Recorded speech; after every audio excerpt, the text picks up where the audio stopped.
नटखट गिलहरी की सीख।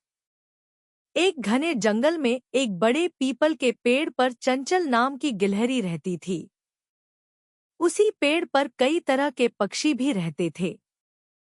चंचल बहुत नटखट थी और अक्सर उछल-कूद करती रहती थी।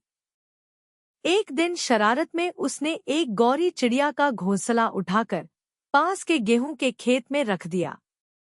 जब गौरी अपने बच्चों के लिए दाना लेकर लौटी, तो उसका घोंसला गायब था।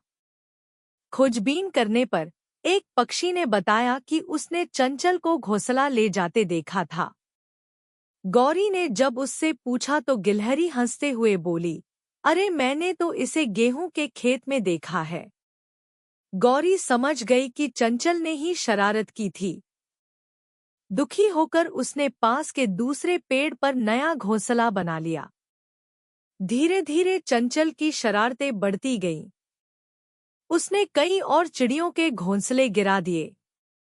परेशान होकर सब पक्षी उस पेड़ को छोड़कर दूसरे पेड़ों पर रहने लगे।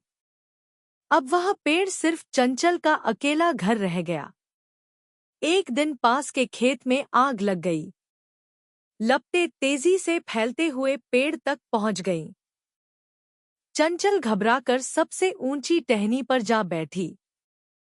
वह निराश होकर सोचने लगी कि अब उसका अंत निकट है।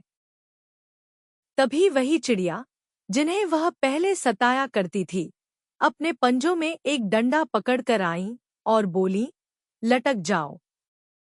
चंचल ने डंडे को पकड़ लिया और पक्षियों ने मिलकर उसे सुरक्षित स्थान पर पहुंचा दिया।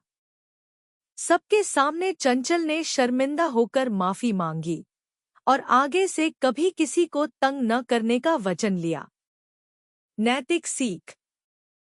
समाज में हर किसी की जरूरत होती है, इसलिए एक दूसरे के साथ मिलजुल कर रहना चाहिए।